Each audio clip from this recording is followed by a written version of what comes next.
Salut à tous, aujourd'hui je vous retrouve pour ma toute première vidéo Instant Cinéma.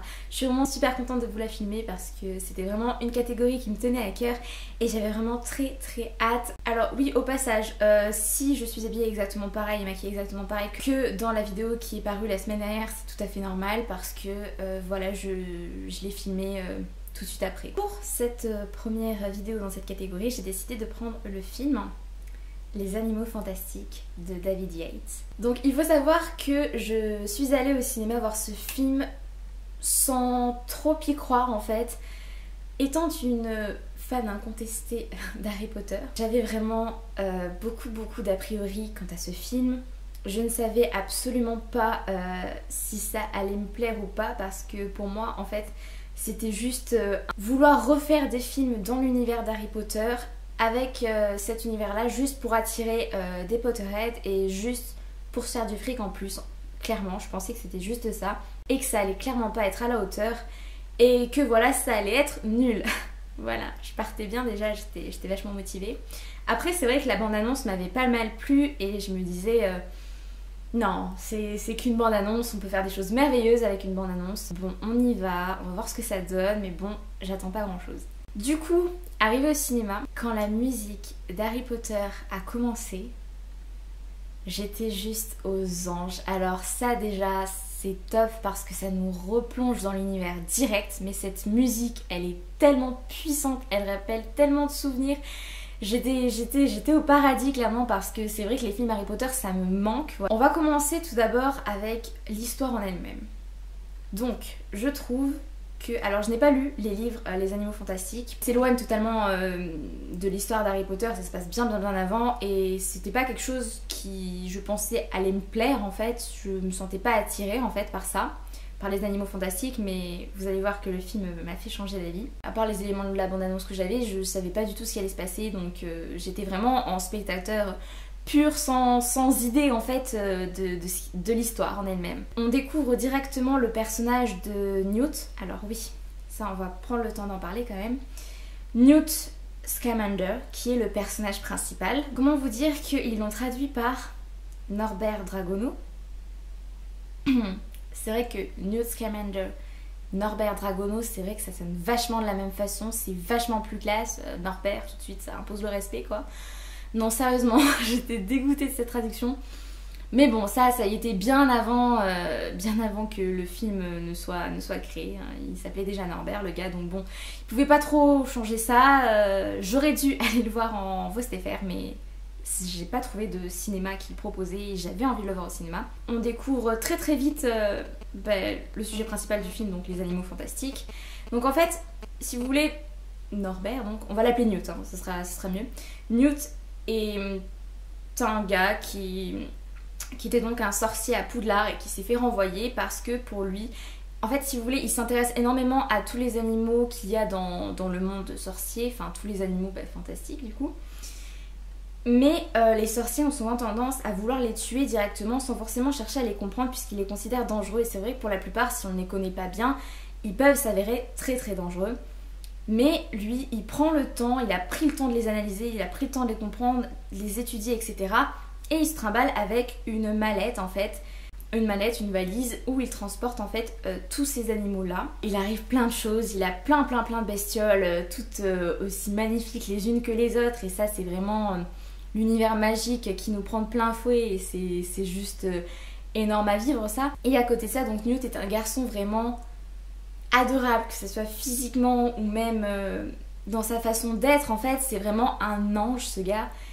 Et souvent pas aussi bien traité que ce qu'il devrait être parce qu'il se bat pour des choses qui lui tiennent à cœur et les gens ne s'en rendent pas forcément compte et tire des jugements vraiment hâtifs et au final ça va vraiment se retourner contre lui plusieurs fois dans le film, qui est joué par Eddie Redmayne, que j'avais découvert dans Deux sœurs pour un roi et que j'avais vraiment adoré parce que c'est vraiment l'acteur type. Il me fait énormément penser à Logan Lerman dans sa façon de jouer, dans sa façon d'être.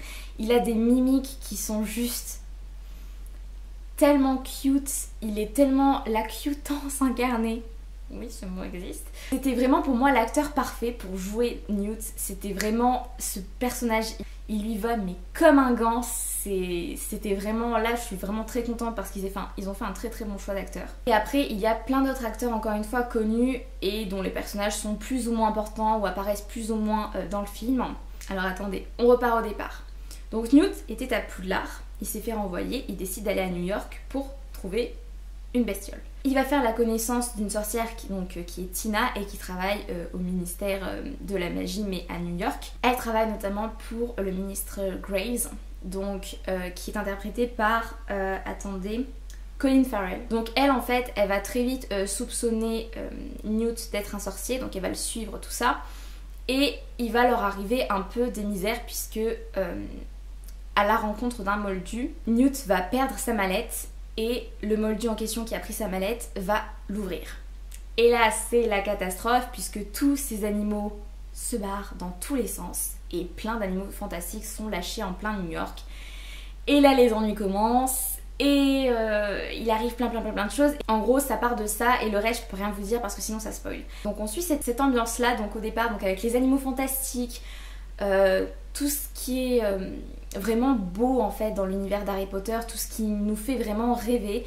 Donc on se trouve vraiment, je trouve que les scènes elles sont lumineuses, elles apportent de la joie, elles apportent plein de sensations vraiment qui font du bien.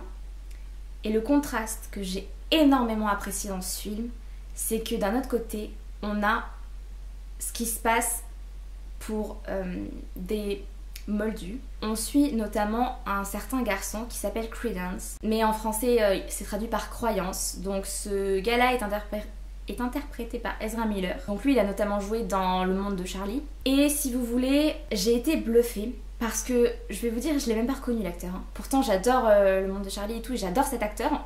Et là je l'ai même pas reconnu en fait. Parce que si vous voulez, il est coiffé bizarrement et son personnage est d'une profondeur sans nom. Si vous voulez, il incarne un garçon qui travaille non.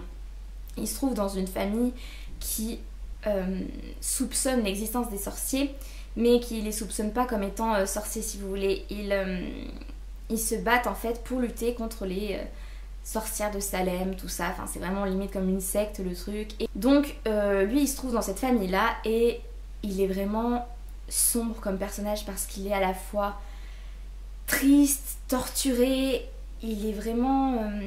il se fait battre par sa mère, il subit des moqueries tous les jours, il subit plein de choses horribles. Et ouais, et ce personnage torturé là, il apporte un côté sombre en fait au film. On passe de la lumière avec les animaux fantastiques et Newt à tout ce qui est sombre avec croyance, avec toute sa famille, avec tout ce côté vraiment... horrible et lourd, et c'est une ambiance vraiment limite malsaine qui met mal à l'aise et tout.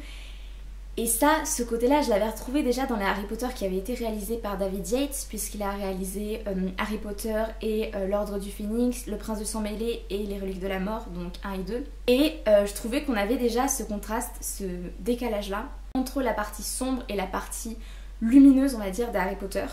Et là, c'est exactement la même dans Les Animaux Fantastiques. Et c'était juste énorme quoi. Ça apporte vraiment, enfin je trouve que du coup chaque scène on la vit à fond et on est vraiment transporté dans le truc et on change d'émotion au fil des scènes. On peut passer d'un truc super beau, super émouvant qui nous met de bonne humeur avec les animaux fantastiques et d'un autre côté on se retrouve avec Croyance qui se fait battre par sa mère et là on se sent hyper mal et vraiment en fait notre cœur il subit des montagnes russes. C'est vraiment trop bien quoi. Et là je dis chapeau bas à l'acteur parce que déjà je l'ai pas reconnu et il joue mais avec toute l'intensité qu'il peut mettre et il joue vraiment super bien quoi. Et je l'avais jamais vu dans un rôle comme ça et je trouve que ça révèle vraiment son talent d'acteur. Pareil pour Newt parce que le personnage lui va comme un gant mais il faut quand même le vivre hein, Newt Scamander, et il le joue parfaitement aussi. Tous les acteurs, je tiens à le préciser, jouent extrêmement bien. Après forcément il y en a que j'ai plus apprécié que d'autres, il y en a qui étaient plus dans leur rôle que d'autres, mais globalement je trouve que les acteurs ont vraiment fait un super boulot. Je trouve qu'au niveau de la réalisation David Yates a assuré et au niveau de l'histoire elle-même c'est de rebondissement en rebondissement.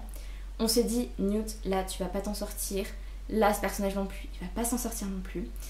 Et si vous voulez, l'autre intrigue à côté, c'est que à New York, bien avant l'arrivée de Newt, il y avait une espèce d'ombre démoniaque qui détruisait des habitations, tuait des gens, etc. On se demande vraiment ce que c'est pendant tout le film. Et là, il y a une intrigue qui commence. Et ça, c'est vraiment cool parce que du coup, on est encore plus transporté, on est encore plus dedans. Comme c'est de rebondissement en rebondissement, à la fin, notre cœur, on est là. Et c'est vraiment top parce que même quand l'intrigue se finit, il y a un retournement de situation qui chamboule tout le film et tout l'aspect qu'on a eu du film. Et on se dit mais mince, on a loupé des indices, on a loupé des trucs là, c'est pas possible. Et ça lance le suspense pour le deuxième film puisqu'il va y avoir 5 films des Animaux Fantastiques réalisés tous les 5 par David Yates. Et du coup on quitte le film mais on a tellement envie de savoir la suite. On a tellement envie de voir ce qui se passe après. C'est horrible parce qu'on se dit oh, je vais devoir attendre 2018 là maintenant. Sérieusement. Vraiment, ça prouve que le film était à la hauteur. Et là, je peux vous le dire aujourd'hui parce que, honnêtement, moi qui pensais ne pas aimer les Animaux Fantastiques, moi qui pensais que on n'allait pas être réellement replongé dans l'univers, que ça allait être juste un film commercial, juste pour apporter du fric en plus et tout, ben en fait, non, du tout. On retrouve toute la magie, on retrouve l'ambiance que j'avais aimée dans les derniers Harry Potter, on retrouve des acteurs que vous aviez peut-être déjà aimés dans d'autres films, comme c'était mon cas. On a des personnages auxquels on s'attache énormément, il y a de l'humour, il y a de la tristesse, il y a plein de choses, plein d'émotions dans ce film qui font que c'est vraiment un film de qualité et personnellement j'ai adoré et je suis vraiment contente qu'ils existent ces films là parce que de nouveau je vais peut-être ressentir pas exactement les mêmes sensations mais autant l'envie d'aller au cinéma pour voir un film dans l'univers d'Harry Potter et ça va me faire super plaisir et rien que ce film c'était vraiment, il était de toute beauté ce film, c'est vraiment un gros coup de cœur et une très très belle surprise pour le coup. Par contre il faut le savoir, il se peut que Newt ne soit pas le personnage principal des Animaux Fantastiques 2 puisque d'autres personnages vont faire leur entrée si vous voulez, il va y avoir Grindelwald notamment avec Dumbledore. Donc oui, je l'ai peut-être pas précisé au début, mais oui, toute l'histoire en fait se passe bien avant la naissance d'Harry Potter, puisque ça se passe à l'époque où Dumbledore était très très jeune. Donc voilà. Donc il n'y a aucun lien avec Harry Potter du tout, hein, je tiens à le préciser. C'est vraiment une histoire à part et une histoire qui s'est déroulée bien avant, tout simplement. Donc voilà, je pense que c'est tout ce que j'avais à dire là-dessus. Mais par contre, si vous pouvez le voir en VOSTFR, je pense que ça sera vraiment mieux qu'en VF, puisque moi en VF, ça m'a un peu déchiré le cœur, mais bon, j'avais pas le choix quoi. Voilà, donc cette vidéo Instant Cinéma s'achève ici. J'espère qu'elle vous aura plu. En tout cas, moi je me suis éclatée à la filmer. Si ce genre de vidéo vous a plu, n'hésitez pas à me le dire dans les commentaires. Et si vous avez des idées de films dont je pourrais faire un Instant Cinéma, n'hésitez pas à me le dire également. Je rappelle que tout ce qui est email, Snapchat, Instagram, Twitter, etc. est dans la barre d'infos juste en dessous. Voilà, donc moi je vous fais plein de bisous et je vous dis à bientôt pour une nouvelle vidéo.